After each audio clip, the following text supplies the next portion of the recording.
Terima kasih Anda masih bersama kami. Bagi Anda yang baru saja bergabung, kami hadirkan kembali 3 berita utama hari ini.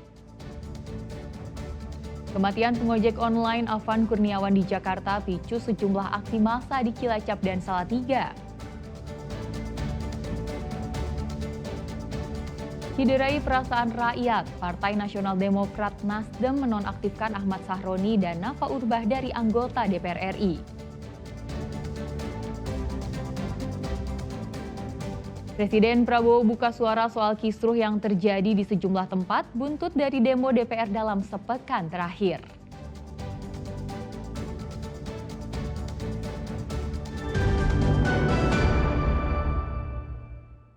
Sabtu siang hingga Minggu dini hari penjarahan dilakukan sekelompok orang.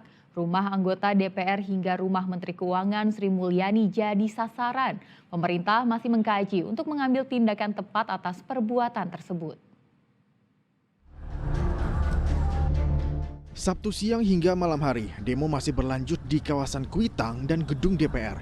Di saat konsentrasi massa di dua titik itu, muncul konsentrasi massa lain di waktu yang hampir bersamaan. Sabtu 30 Agustus sekitar pukul 3 sore, sekelompok massa menggeruduk rumah Ahmad Sahroni di Tanjung Priuk, Jakarta Utara. Sekelompok orang turut mengambil barang-barang dari dalam rumah politisi Nasdem itu. Tak lama berselang, rumah anggota DPR dan selebritas Eko Patrio di kawasan Mega Kuningan, Jakarta Selatan juga ikut digeruduk massa pada Sabtu malam. Sejumlah barang dari dalam rumah Eko juga dijarah sekelompok orang.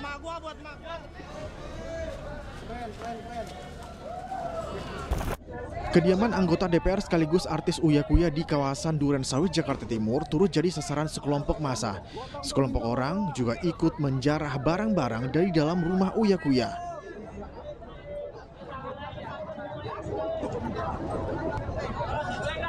Kediaman anggota DPR yang lain, Nafa Urbah di Bintaro, Tangerang Selatan juga tak luput dari penjarahan. Sejumlah barang dari dalam rumah Nafa Urbah juga ikut diambil.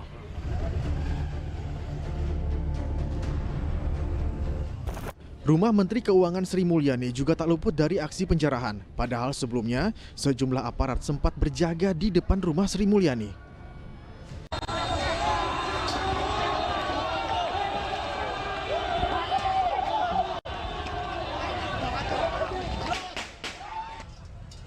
Tak lama, sekelompok orang masuk dan ikut menjarah kediaman Sri Mulyani di kawasan Bintaro itu.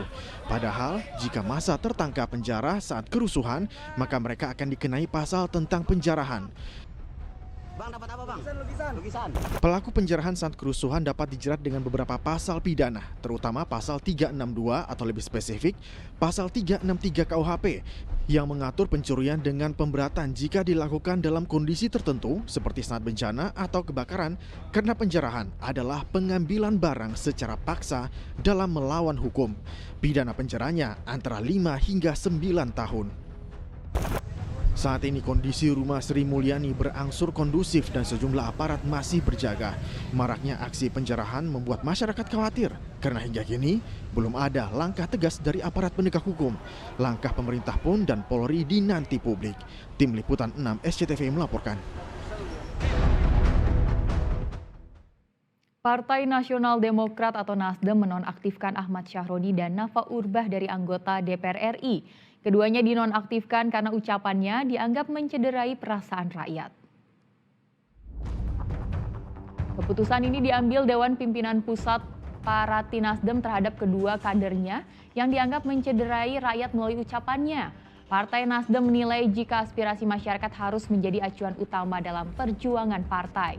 Ahmad Sahroni dan Nafa Urbah menjadi sorotan dalam satu pekan terakhir terkait ucapannya tentang tunjangan anggota DPR dan pembubaran DPR RI. Anggota DPR RI dari fraksi Partai Nasdem yang telah menyinggung dan mencederai perasaan rakyat. Dan hal tersebut merupakan penyimpangan terhadap perjuangan Partai Nasdem. 5. Bahwa atas pertimbangan hal-hal tersebut di atas, dengan ini DPP Partai Nasdem menyatakan terhitung sejak Senin 1 September 2025, DPP Partai Nasdem menonaktifkan Saudara Ahmad Sahroni dan Nafa Urbah sebagai anggota DPR RI dari fraksi Partai Nasdem. Partai Amanat Nasional juga menonaktifkan Eko Patrio dan Surya Utama atau Uya Kuya dari anggota DPR RI. Hal itu disampaikan Wakil Ketua Umum PAN Viva Yoga Mauladi dalam pernyataan pers kemarin. Mencermati dinamika dan perkembangan saat ini, DPP Partai Amanat Nasional memutuskan untuk menonaktifkan saudaraku Eko Hendro Purnomo dan saudaraku Surya Utama sebagai anggota DPR RI dari fraksi Partai Amanat Nasional DPR RI terhitung sejak hari Senin 1 September 2025. 5. Partai Amanat Nasional menghimbau kepada masyarakat untuk bersikap tenang, sabar, dan mempercayakan secara penuh kepada pemerintah yang dipimpin oleh Presiden Prabowo Subianto untuk menyelesaikan persoalan ini secara tepat, cepat, dan selalu berpihak kepada rakyat, serta untuk kemajuan bangsa Indonesia ke depan. Setelah membatalkan kepergiannya ke Tiongkok, Presiden Prabowo bertemu dengan Ketua Umum Partai Politik Tanah Air. Hasil pertemuan itu menyepakati sejumlah persoalan yang tengah hangat diperbincangkan. Presiden menegaskan DPR akan segera mencabut beberapa kebijakan, termasuk besaran tunjangan dan moratorium atau menangguhkan sementara kunjungan kerja DPR ke luar negeri. Presiden juga memastikan jika aspirasi disampaikan secara damai, maka akan didengar, dicatat, dan ditindaklanjuti. Terhadap petugas yang kemarin melakukan kesalahan ataupun pelanggaran, saat ini kepolisian negara Republik Indonesia telah melakukan proses pemeriksaan. Ini telah saya minta dilakukan dengan cepat, dengan transparan, dan dapat diikuti secara terbuka oleh publik.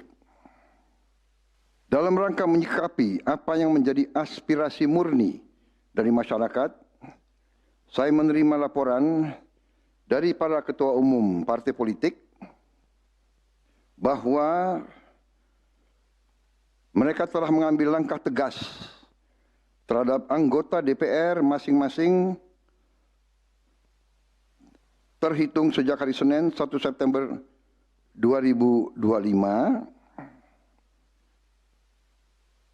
yaitu terhadap anggota DPR masing-masing yang telah mungkin menyampaikan pernyataan-pernyataan yang keliru.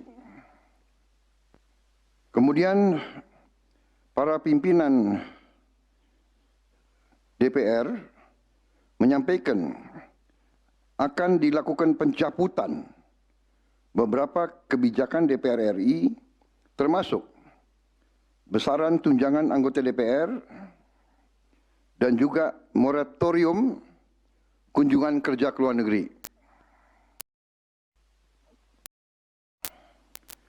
Langkah tegas tadi yang dilakukan ketua umum partai politik adalah mereka masing-masing dicabut dari keanggotanya di DPR RI. Penyampaian aspirasi bisa dilakukan secara damai. Namun, jika dalam pelaksanaannya terdapat kegiatan-kegiatan yang bersifat anarkis, destabilisasi negara, merusak atau membakar fasilitas umum sampai adanya korban jiwa, mengancam dan menjarah rumah-rumah dan instansi-instansi publik maupun rumah-rumah pribadi, hal itu merupakan pelanggaran hukum dan negara wajib hadir dan melindungi rakyatnya. Para aparat yang bertugas harus melindungi masyarakat, menjaga fasilitas-fasilitas umum yang dibangun dari uang rakyat. Aparat yang bertugas juga harus menegakkan hukum apabila ada pelanggaran-pelanggaran yang mengancam kehidupan masyarakat luas. Sebelum Prabowo mengeluarkan pernyataan, sejumlah ketua umum dan petinggi partai politik pemerintah merapat ke Istana Negara Minggu siang.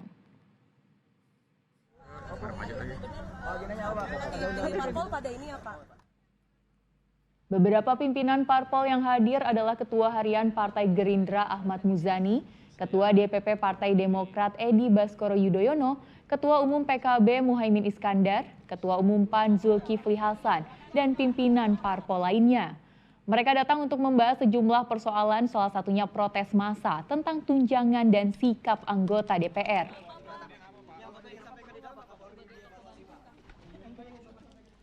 Kami mohon maaf jika selama ini perilaku dan kegiatan-kegiatan kami di DPR RI belum mencerminkan sebagai wakil rakyat yang diharapkan. Tentu kami ingin mengkoreksi secara mendalam sebagai introspeksi dan bagian dari kontemplasi. Sekaligus juga kami ingin mengevaluasi tuntutan dari mahasiswa atau publik yang pada hal ini menginginkan tunjangan DPR RI untuk dihentikan, dibatalkan. Tentu kami setuju, kami sepakat bahwa segala sesuatu yang berkaitan dengan keuangan negara harus benar-benar digunakan untuk kepentingan rakyat. Ini menjadi momentum untuk kita semua melakukan evaluasi sekaligus mereformasi diri masing-masing. Semua lembaga saya kira, baik legislatif maupun eksekutif, untuk benar-benar memahami tuntutan aspirasi itu. Aspirasi untuk menunjukkan solidaritas. Konkretnya seperti apa, Gus? Apakah hanya tunjangan rumah ya, menurut Gus atau semuanya? Kundapil, kunker, ya, yang semua dievaluasi. Ya memang Masa hari ini nggak ada yang nggak bisa ditutupi kan. Semuanya terbuka. Keterbukaan itulah yang harus menjadi bagian dari dialog kita dengan masyarakat. Menghadapi aksi anarkistis di sejumlah wilayah, Kapolri akan mengambil langkah tegas sesuai dengan ketentuan undang-undang. Hal ini berdasarkan perintah Presiden Prabowo. Presiden memerintahkan kepada saya dan Panglima khusus terkait tindakan-tindakan yang bersifat anarkis. Kami, Panglima dan Kapolri, TNI dan Polri diminta untuk mengambil langkah tegas sesuai dengan ketentuan dan undang-undang yang berlaku. Jadi saya kira ini kami sampaikan agar masyarakat bisa menjadi lebih tenang, karena kami juga mendapatkan informasi terjadi kegelisahan di masyarakat, terjadi ketakutan, dan kami TNI Polri akan segera mengambil langkah di lapangan untuk segera memulihkan situasi keamanan. Pernyataan Kapolri pun didukung Panglima TNI Jenderal Agus Subianto yang meminta masyarakat tidak mudah terprovokasi dengan aksi yang tengah terjadi di sejumlah daerah. Saya menghimbau kepada seluruh masyarakat untuk sama-sama menciptakan rasa aman dan damai di semua wilayah Indonesia. Jangan mudah terprovokasi oleh ajakan-ajakan yang tidak bertanggung jawab, yang nantinya akan merugikan kita sendiri dan masyarakat. Masalah yang ada, mari kita selesaikan secara musyawarah dan tentunya dengan sesuai dengan hukum yang berlaku, sesuai tadi yang disampaikan oleh Bapak Kapolri. Dan informasi tadi mengakhiri jumpa kita di Berita Jawa Tengah. Jangan lupa pastikan Anda subscribe channel YouTube Liputan 6 SCTV Daerah. Atas nama rekan yang bertugas, saya Tia Anissa mengucapkan terima kasih atas kebersamaan Anda. Selamat beraktivitas dan sampai jumpa.